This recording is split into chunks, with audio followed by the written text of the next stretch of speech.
In just over 2 years, a progressive video operation has changed the multimedia culture at the Oklahoman and its website, NewsOK.com. From news and editorial to sports, entertainment, and recurring shows, I'm George Lang, and this is Static.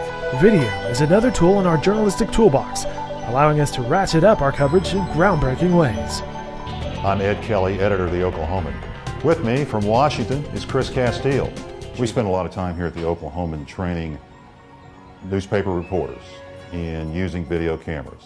It complements what we're trying to do, both print and online, and many times, let's face it, video on demand, even at a simple news event. Sometimes that tells a story a lot better than a print or an online story does.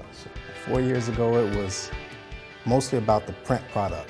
It was about getting a 15-inch story, a 10-inch notebook, getting it into the paper with quotes from players and just your traditional story. And that was about it. That was a full-time job, and little did I know, there was so much more room to grow and tell different stories, and that's sort of what we're doing now. Well, now, in addition to the print product, I'm telling stories through video, whether it's a handheld camera and taking it out on the road myself, or coming in here to shoot daily thunder videos. Any way that we can tell stories effectively and immediately is what we're doing now. So it's not just video, it's Twitter, it's my blog, it's podcasts, all of these different platforms we're using now. And video is, I think, the primary one that we're starting to go to and see results from. Well, I think being a newspaper reporter and a print guy primarily has changed in the last couple of years. We're more than ever in competition or on the same playing field or at the same level as television. And then behind me you see OG&E working. The power lines are down in this area. Oh, I'd say it's pretty bad. I'm beyond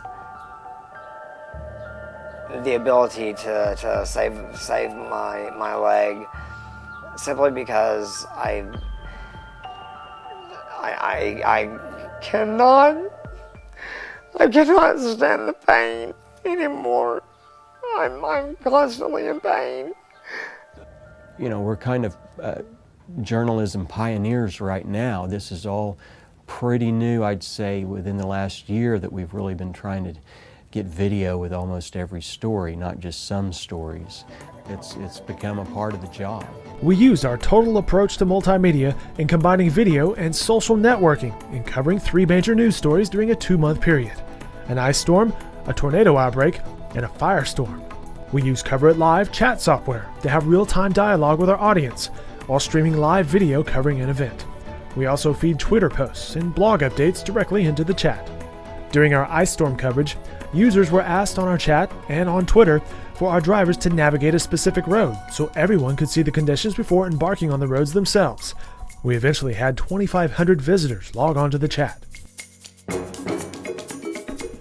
During tornado coverage, our live video and chat became the primary means of communications with our audience. Almost 13,000 users were logged into that chat. To further our coverage, we enhanced our Know It online communities to provide our audiences with even more information and tips on winter survival and severe weather. We not only pushed the TV version of 90-second news video, but also the documentary-style video.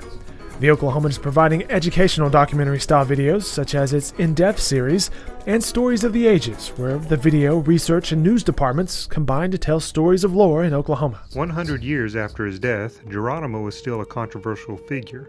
I feel very strongly that video, if you're not there right now, and if you don't have people committed in your organization to at least thinking about this and getting your feet wet, I think you're making a real serious mistake. Video has changed our culture. It helps in our total news packages and allows us to be innovative in reaching out to our audience during difficult times and to tell stories that can captivate and enhance our readers' lives.